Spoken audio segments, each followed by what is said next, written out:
Welcome.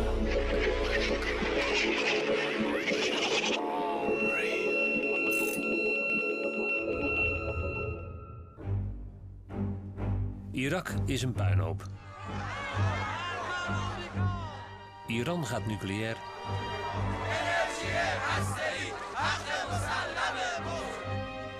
Israël is gedemoraliseerd en de Verenigde Staten zijn tot op het bot verdeeld. Tegenlicht zoomt 6 weken lang in op het Midden-Oosten. De plaats des oordeels. Israel lives. Waar de nervositeit hand over hand toeneemt. Israel lives. Deze week in Tegenlicht zijn we op weg naar een doemscenario.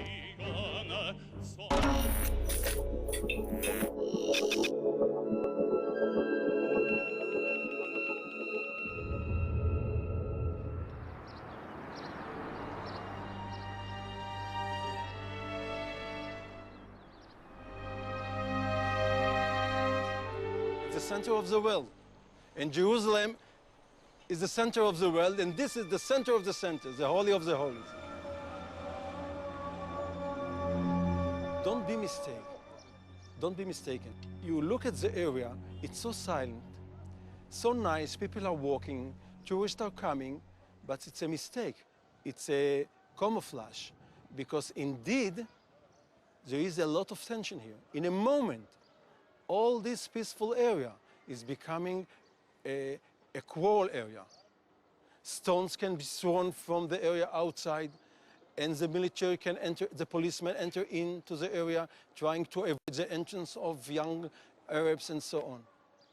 And all the world is focusing its eyes what's going on here. And this is a bomb here. If somebody will touch this building, there is no doubt it will be a good reason to a third world war.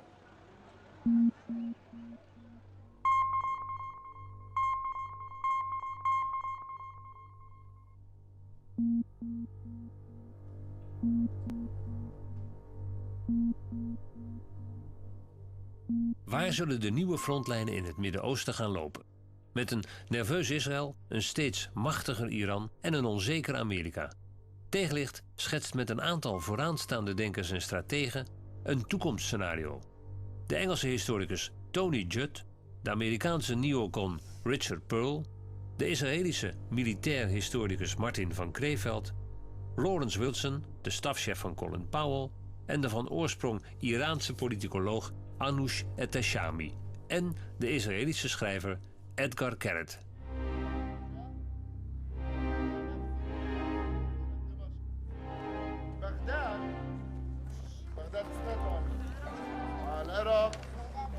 بتبعد من هاي النقطة 800 كيلومتر بهذا الاتجاه.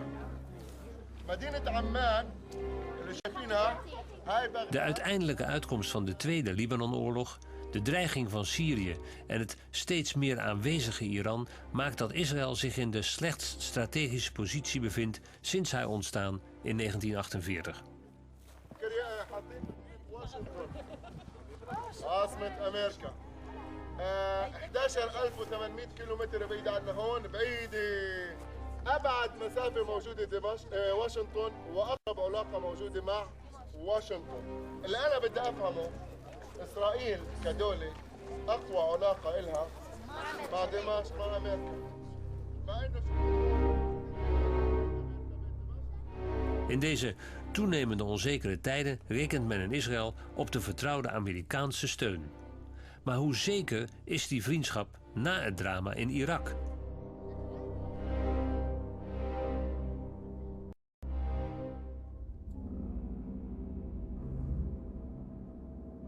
A free, prosperous, and secure Israel is in this nation's national interests. The United States will stand with Israel now and forever. My friends, there will always be an Israel. We need you now more than ever. De Verenigde Staten steunen Israël jaarlijks met $3 miljard. Vetoen resoluties bij de Verenigde Naties die tegen Israëls belang ingaan en geven haar permanente militaire en logistieke ondersteuning. Deze steun is mede het resultaat van het werk van de politieke Israël-lobbygroep AIPAC. Ieder jaar organiseert AIPAC een congres waar iedereen die er iets toe doet in Washington wordt uitgenodigd. Pastor John Hagee. It is clear that Israel is in the gravest danger she has faced since 6 Arab armies tried to strangle the Jewish state in the birth canal in 1948. I know that during difficult days such as this, when it seems that the whole world is against Israel, many in the Jewish community nervously scan the globe searching for friends. You look toward the United Nations, which Dory Gold calls the Tower of Babel. You look at Europe, where the ghost of Hitler is again walking across the stage of history. You open your newspapers and read about American universities, where Israel is being viciously vilified by students taught by professors whose Middle Eastern chairs are sponsored by Saudi Arabia. You go to the bookstore and see slanderous titles by the former President of the United States, and you feel very much alone.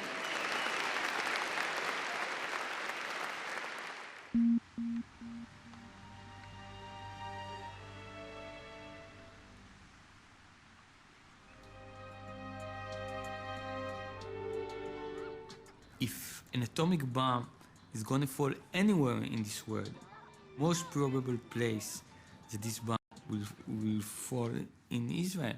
You know, it's a very small point on the map, but it's really one of the most probable points for an atomic attack in the future.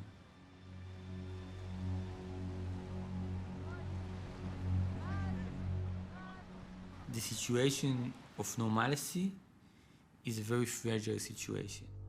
Etgar Keret is een van Israëls meest veelbelovende schrijvers. Hij is de zoon van een Europese Holocaust-overlevende en woont met zijn vrouw en zoontje in Tel Aviv. The idea of how Israel will look in 20 years' time, it's a taboo. You will not find it anywhere. We don't even have a local science fiction culture because you really know that there is some limbo waiting there in the future. There are horrible scenarios, you know. It doesn't matter if an Arab country will invade us or right-wing fundamentalist Jewish movements will turn this country into a theocracy or America will cease supporting us and our economy will collapse. But there are like hundreds of different ways how this place can be ruined. We here in Israel have an interest to exaggerate the danger that is faced by everybody and his cousin, because that way we get weapons. Martin van Creveld is een Israëlisch militair historicus, wiens werk het enige van een buitenlandse auteur is dat door de Amerikaanse officieren tijdens hun opleiding gelezen moet worden. We're just a very small country in the Middle East. We have to pursue we try to pursue our own interests. And one of the things we do always and have been doing for the last 50 years is to pretend that we're very small and very weak. So please give us money, please give us weapons, and it works. I want to speak tonight about two major issues. First and foremost, the threats that come to Israel from Iran. Iran is the main threat to the state of Israel. This country tries to create nuclear capacity. And they explicitly and publicly and brutally talk about the need to write Israel off the map. Not since the Second World War did we hear such words coming from a leader of a nation against another nation.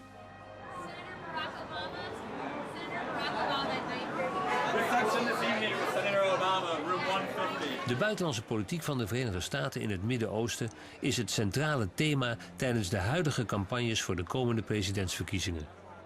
Is het voorstelbaar dat na het Irak-moeras een nieuwe president het Midden-Oostenbeleid zal herzien en mogelijk die onvoorwaardelijke steun aan Israël ter discussie zal stellen? I think the scenario would have to be a number of things coming together for the American policy to change. Israel would have to continue to behave badly. I'm afraid that is probably going to continue. Palestinians would probably continue to either vote for Hamas, or at any rate, if they vote for moderate PLO leaders, constantly see these guys fail and then turn away from them, so that there would be a realization that this cannot solve itself. Tony Judt werd net na de Tweede Wereldoorlog geboren in Engeland als kind van Europese Joden. In de jaren 60 werkte hij in Israël in een kibbutz en voor het leger. Hij is een fel tegenstander van de invloed die de Israël-lobby op het buitenlandbeleid van de Verenigde Staten uitoefent.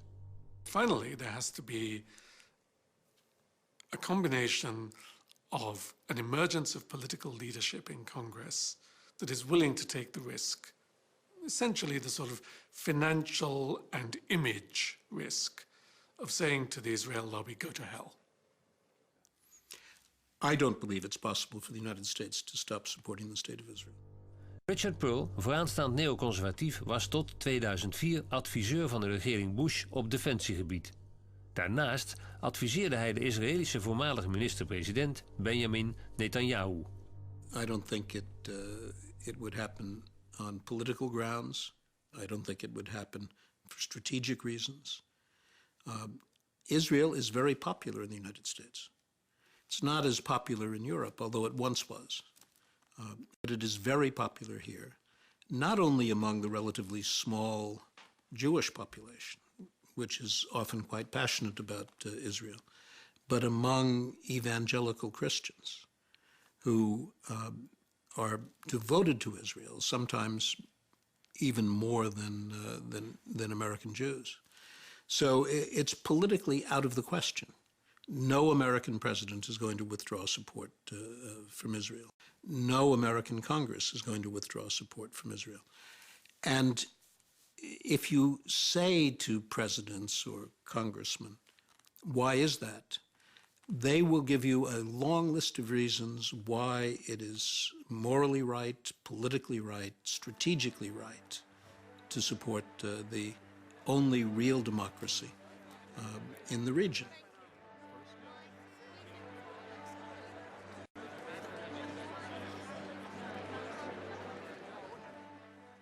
I mean, you know, speculatively, there are only two conditions under which I say that might change. To either have a Muslim president in the United States or to have a minority president from the United States whose priorities are very different from the establishment priorities. A Latino. Professor Anoush Ehteshami is een in Iran geboren politicoloog. Hij is nu hoofd van the Institute for Middle Eastern and Islamic Studies aan de University of Durham in Engeland. Beyond that, the Congress's makeup will continue to be as it is. I don't see that changing dramatically. And that change has to be in the White House. So Barack Obama would... He could possibly change things, absolutely. Absolutely. Because one of his interesting priorities is America's place in the world. There you go. Thank you so much. Can we have a picture first? First, please. Wait. What would possibly change things is if we attack Iran. It will be much harder to hide the fact that the only other countries in the world which want us to go to war with Iran are Saudi Arabia, maybe, and the little Gulf states, and Israel. And so it will be much more likely people will say, wait a minute, the only reason we did this is because the Israelis wanted us to. Let us be very clear. Iran must not be allowed to obtain a nuclear weapon.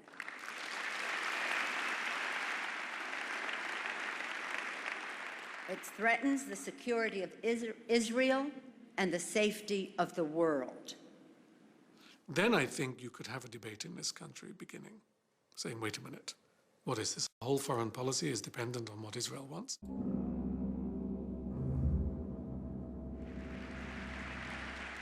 As you know, Iran poses a threat to the state of Israel that promises nothing less than a nuclear holocaust. It is 1938. Iran is Germany, and Ahmadinejad is the new Hitler. Who wants a war with Iran? Some people in Israel, the Israeli right. Some sections, but only some sections, of the Israeli military. Who wants a war with Israel here? With Iran here, excuse me. The Christian right. The neoconservatives, many of whom were once Benjamin Netanyahu's advisors in the 1990s, including Richard Perle at one point. And their common interest is an assumption that it will be good for Israel. And that what's good for Israel is good for America. You don't have to argue that they are anti-American. They really believe that if it's good for Israel, it's good for America.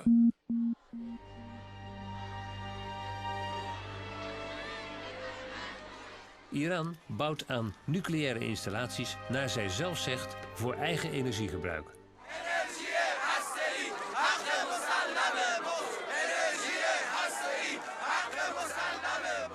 شما می‌دانید بر کسی پوشیده نیست که امروز فناوری هسته‌ای نیاز ملت ما همه و همه ملت هاست.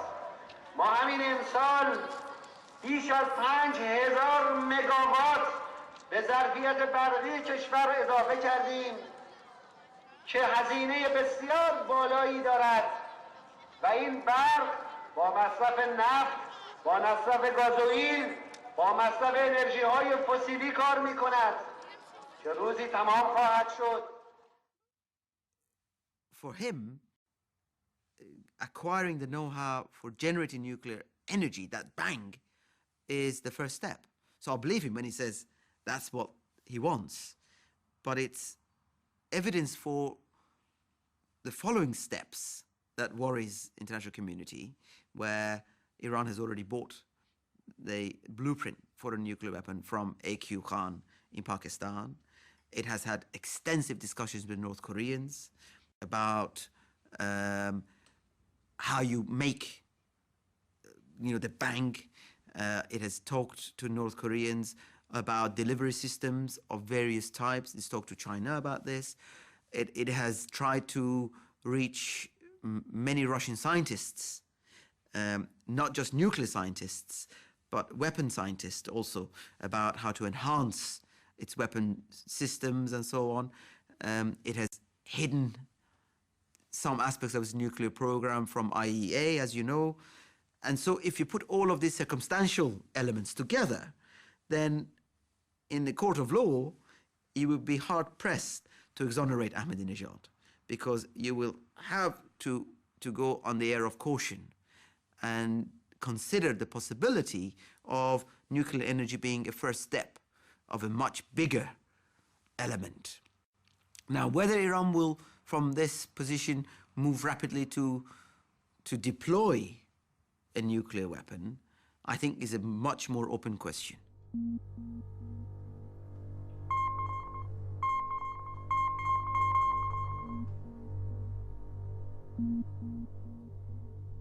I do not see Ahmadinejad as crazy at all. He is just doing exactly what I would do in his place. Iran's situation has deteriorated very much since 2001. If you sit in Tehran now and you make a tour d'horizon in all directions, wherever you look, you see American forces. NATO in Afghanistan, a coalition in Iraq, in Qatar, in Bahrain, in Kuwait, in Oman, in the UAE, a line of American military forces in Azerbaijan, in Uzbekistan, another coalition of American-led forces.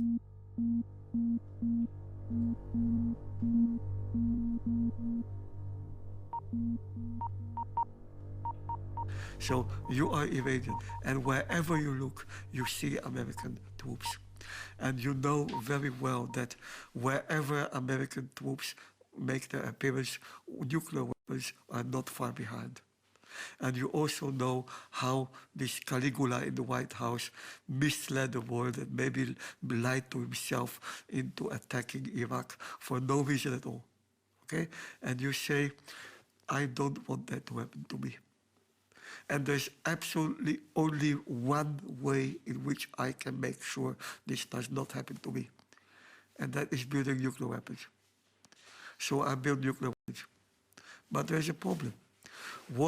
How do I bridge the period until I have nuclear weapons? Okay? That is the dangerous period. Once I've got the nuclear weapons, I'm high and dry. But how do I bridge the years that I need until I succeed in building them?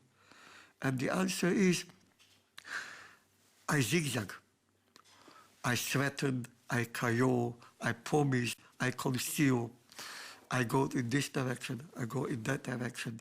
One thing I certainly do, I say to my Arab neighbors, this is not directed against you, this is directed against those bad Israelis.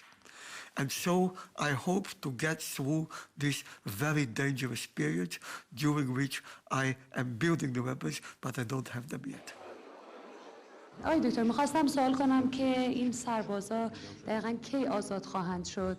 بعد از همین جلسه آزاد هستند و میرن به فرودگاه و میرن به پیش بستگان خودشون.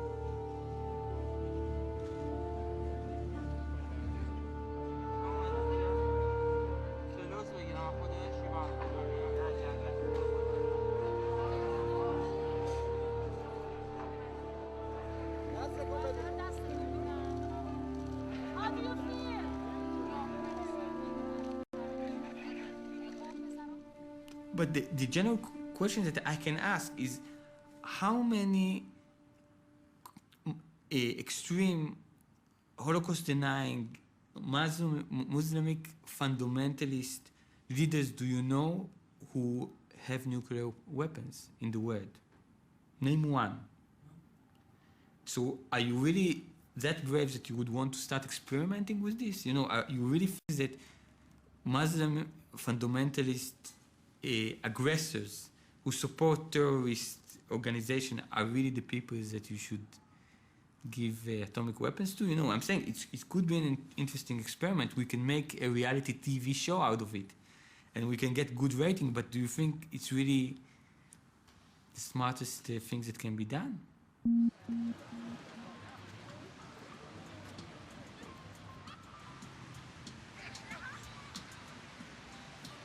Iran's possession of a nuclear weapon under the current leadership, I would be very concerned if I were in Tel Aviv and I was making decisions for my state. Lawrence Wilkerson meldde zich vrijwillig aan om in Vietnam te gaan vechten.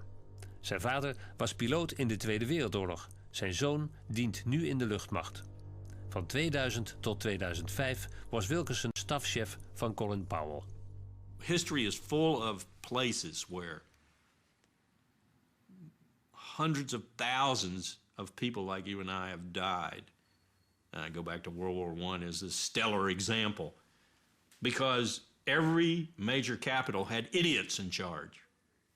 That's what we have in Tehran and Washington. We have idiots in charge in both places. And we could be looking at the beginning of a true tragedy because of these idiots.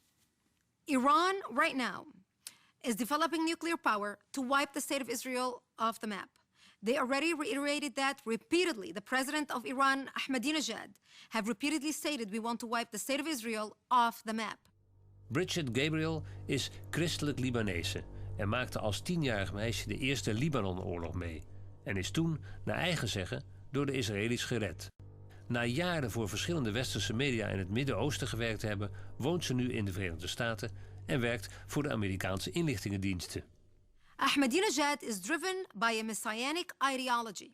What's driving Ahmadinejad that makes him much more dangerous than North Korea developing nuclear power or anybody else is North Korea, if they develop nuclear power, they are selling it on the black market, but they don't have the Messianic belief to use it in order to spread their religion. With Ahmadinejad's difference is, in order for him to bring back the Messiah, the Islamic Messiah, that he believes needs to come back so we will have peace on earth, the only way to do it is by creating a catastrophe throughout the world.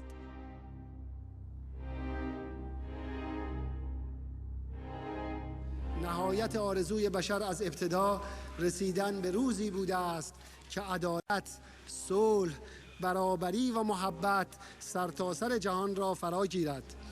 همه ما می توانیم در ایجاد چنین جهانی سهیم باشیم و آنگاه است که وعده نهایی که در تمام ادیان الهی و در بیان مصلحان جهان آمده است محقق خواهد شد و آن ظهور انسان کاملی است که وارث همه پیامبران و مصلحان بوده و جهان را در عدالت، آرامش و صلح کامل رهبری خواهد کرد.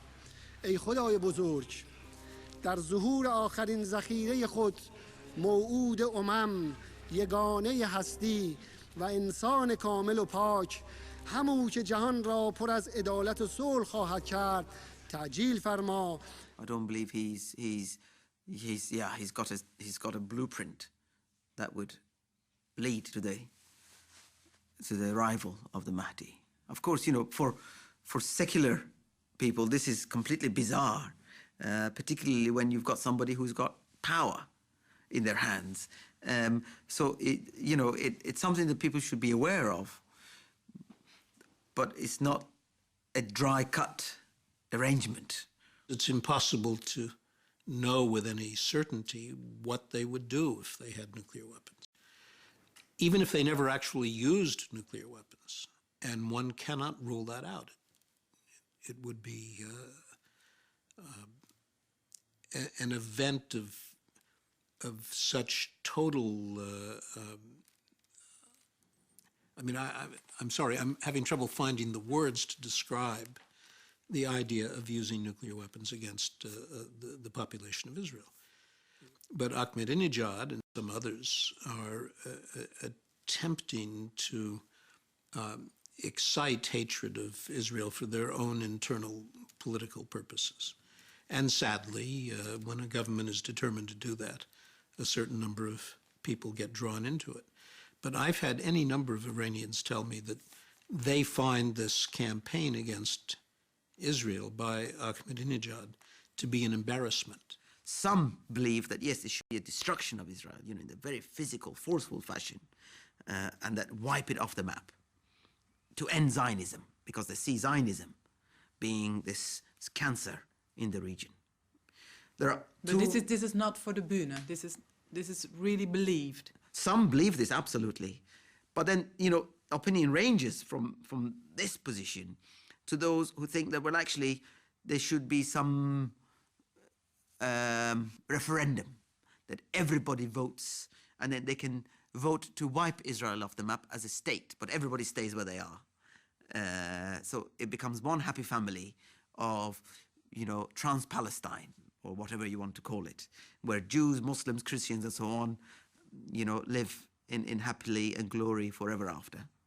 There is that view, and there's another view that says all those guys who came here when Israel was formed should go back to where they came from. And then we'll see who's left. And whoever is left will then ask them to decide what they want. So, you know, there is a range of views, none of which are, for all intents and purposes, constructive views. But nonetheless, you know, it's not just use nuclear weapons to wipe Israel off the map. There are nuanced positions.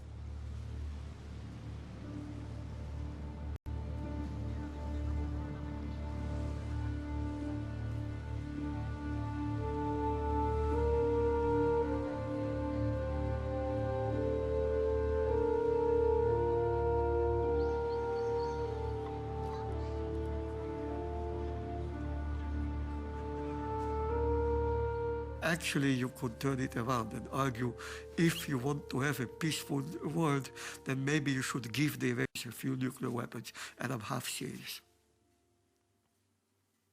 I'm half serious. If you want to make sure that no Caligula in the White House launches an attack on Iran, give the Iranians 10 nuclear weapons. Wonderful. That if this was supposed to be a security deterrent, it's going to backfire, because all that it will end up doing is create a whole range of nuclear regimes in the area. Already, the Gulf Cooperation Council countries have talked about a nuclear program as an Arab right, and that, you know, they've got the money, of course, and they argue that, yes, for desalination, for alternative energy, for science, same excuses that Iran has given, that the Arabs must have a nuclear program, that you know, it's becoming like a traditional airline, that any independent country must have an airline with its flag on it. That was the sign of independence. Unfortunately, the nuclear dimension is going down the same road. The Saudis will almost certainly get nuclear weapons if the Iranians have them. And the Egyptians will almost certainly go for nuclear weapons if the Iranians have them. So you will get a nuclear-armed Middle East. It's a place that's seen nothing but war and violence and extremism and bloodshed, fanatical movements, fanatical actions. And if you imagine a place of that nature with everyone possessing nuclear weapons, you have to be concerned about what it means not only for them locally, but for the world. So I would be willing to pay a very high price to deprive the Iranians of nuclear weapons. One hopes it can be done without military action. But in the last resort, if you were to say to me, either you order a precision airstrike against some critical installations, or the day after tomorrow the Iranians will have nuclear weapons, I would have to take very seriously the ordering of those airstrikes. So I believe would anyone in a position of responsibility. Any Israeli, to be sure, but I believe any American president as well. And if the Europeans were not so feeble in approaching their responsibilities, I think they would have to take it seriously too.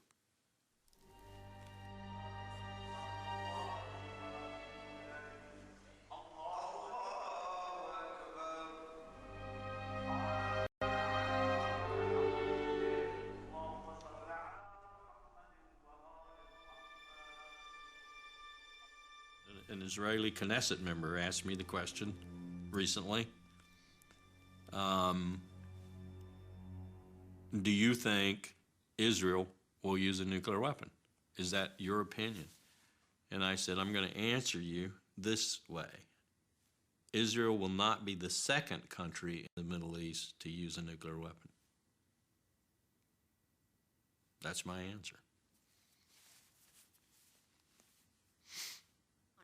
Israel right now is gearing up to attack Iran with different nuclear heads, not necessarily using a nuclear bomb on Iran as a state and killing millions of people.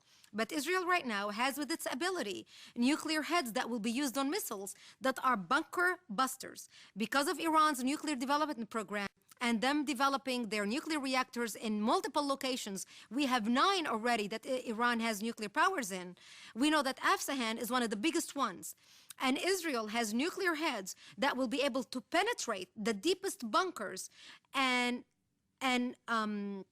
attack with nuclear power to destroy those nuclear reactors. Israel, at this point, is prepared to do so.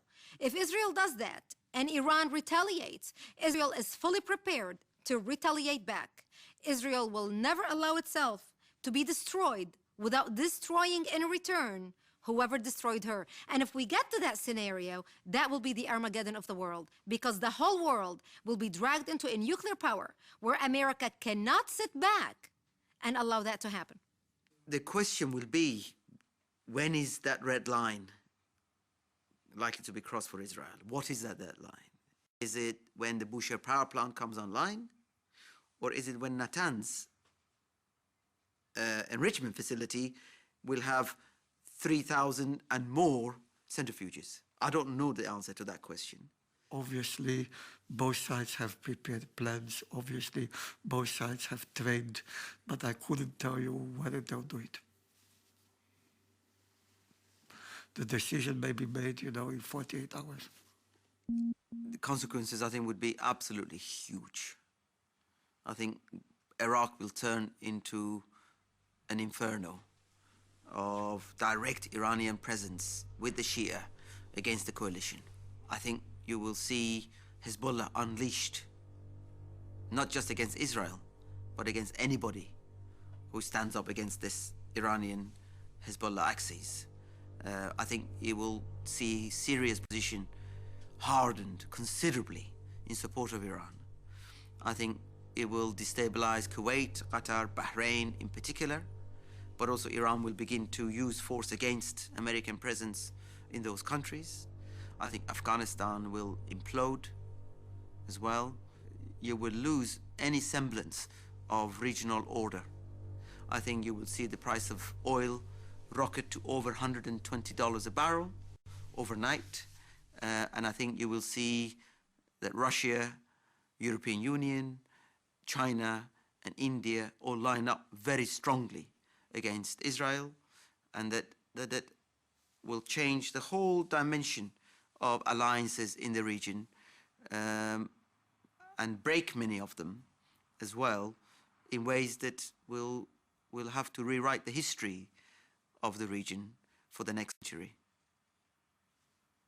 These are enormous consequences. Yeah, absolutely, absolutely. This will not be just a military strike. I think this is not containable if it is unleashed. So this is very serious game of roulette that all these parties are playing. Whose broad stripes and bright stars through the perilous fight.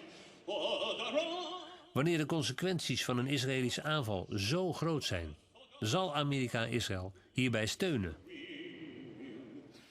Israel no longer provides the United States a strategic value like it did during the Cold War. Not only that, Israel is a strategic burden on the United States. That's a big difference from Cold War days. At the same time, the fuller, more comprehensive strategist in me says that doesn't matter because the connections between America and Israel are so great and so strong that geostrategy, political strategy, whatever you want, grand strategy, is of no consequence here.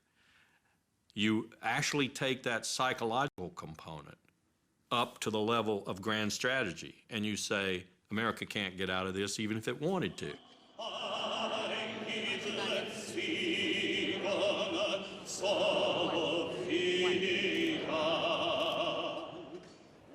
I will make a prediction.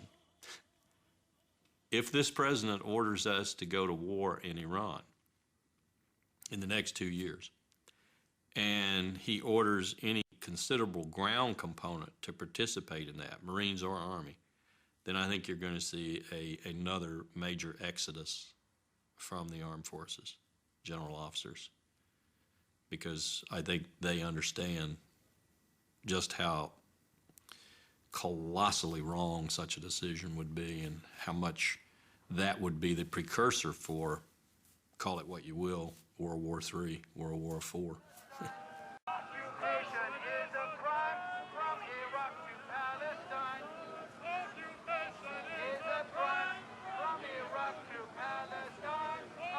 Is het denkbaar dat Amerika een andere uitweg ziet en in de nabije toekomst een radicaal andere politiek ten aanzien van Israël gaat voeren?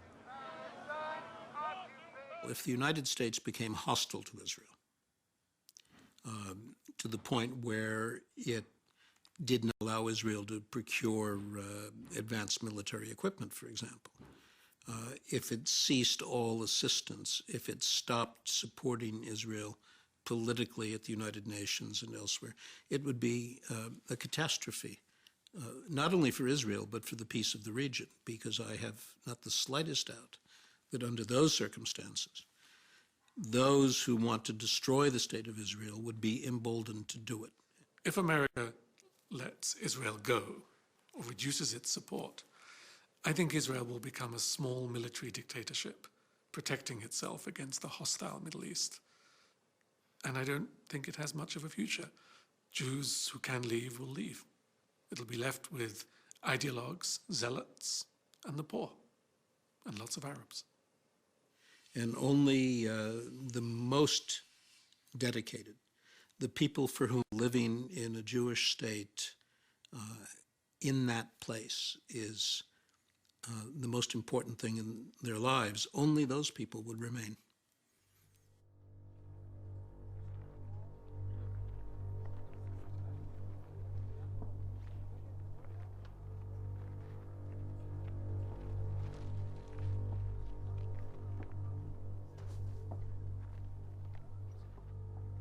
If America will stop supporting Israel, Israel will stop existing. You know, it's It's a very easy math. You know, the Israeli economy is really relied on the US support. So I'm saying if the US will disconnect itself from Israel, then there won't be a country here. If it's good or bad, it depends who you ask. It would bring out the worst paranoia in the Jewish state, the sense that the world has abandoned us. Once again, it's Jews against everyone. And then what Israel would become like is Serbia with nuclear weapons.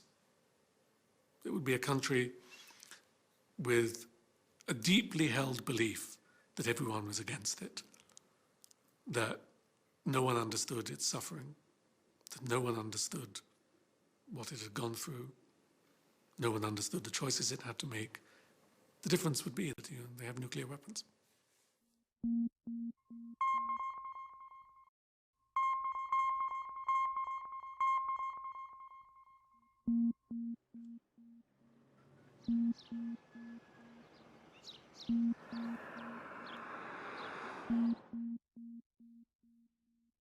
Ultimately, it is much better for the US to be the counterpart to Iran than Israel in this confrontation. And do you think the Americans take that into consideration? Some of them do. Some of them actually, some people that I've talked to in Washington believe that it is precisely to prevent Israel from acting that the US will have no option but to act militarily. Not that it wants to itself, but to keep Israelis away from exercising that option. So in that sense, US foreign policy is taken hostage by Israeli interests? That view has been out there for a very long time. And yes, at certain times in history, that has been the pattern, absolutely.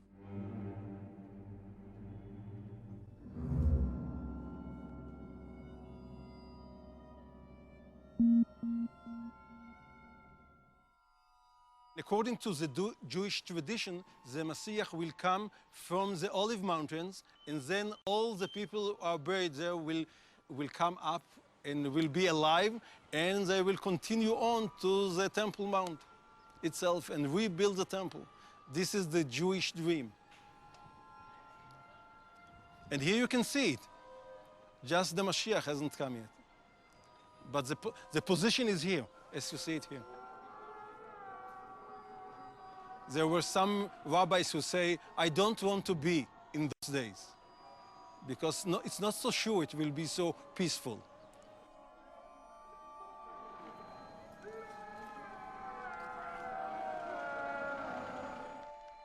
We cannot change the past, but together we can shape the future. Think of our potential future together. 50 million evangelicals joining in common cause with 5 million Jewish people in America. Only half of Israel is a match made in heaven.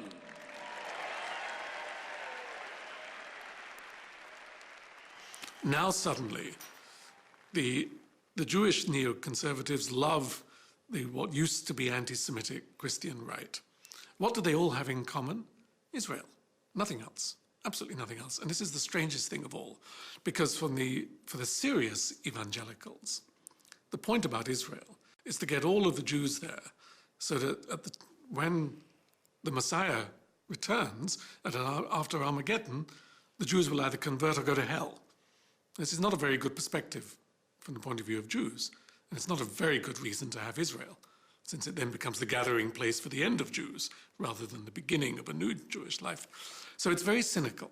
We will make a peace with the Palestinians. We will turn into a beautiful country with lots of tourists. Our economy will be strong. My son will be declared as the king of Israel. You know, I try to think positively. I mean, I'm saying, basically, the thing is that there are so many opposite forces from so many directions operating here that you really cannot predict what the next thing that will happen, because you must understand that the Middle East is not a region that operates under the pressure of the region. We are operating under the pressures of the world. You know, the future will be decided by who will win the next elections in the US. if Iran will turn into democracy or will stay a theocracy. You know, for the world, we are metaphors. We are not human beings.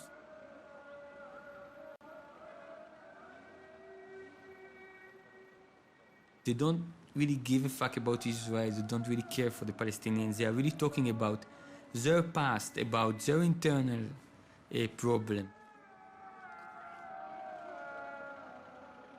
And we are just kind of a good starting point to make this conversation. We are like a Rorschach stain or a tarot card, you know, a strong symbol that when you look at it, you can tell the other people who you really are and what you think about your society and your own future. Israel lives. Shout it from the housetop. Israel lives. Let every Islamic terrorist group hear it. Israel lives. Let every tin-horn dictator in the Middle East hear it. Israel lives. Let it be heard in the halls of the UN. Israel lives. Let it echo down the marble hall of the presidential palace in Iran. Israel lives. Israel lives. Israel lives.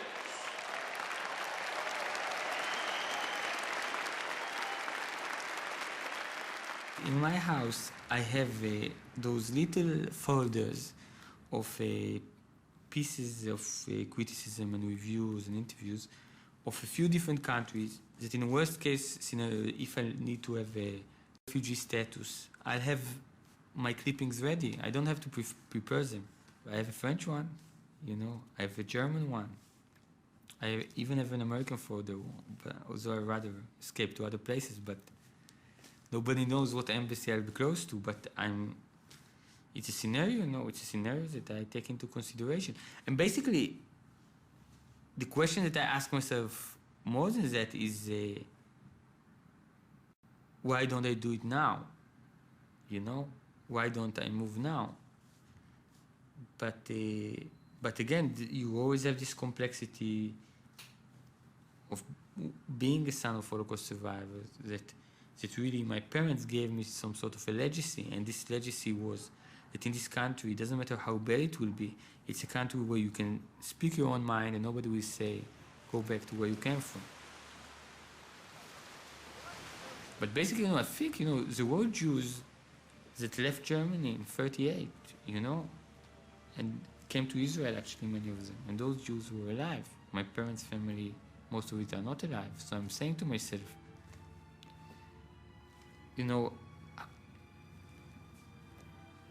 there's this song, should I stay or should I go now? And I guess there is something in me that doesn't let me live. Doesn't let me live. It's not only fear, it's something, I guess, it's also love. It's also the other side, it's also, I guess, my connection to this place. It's not this place, it's to the people here, to the language.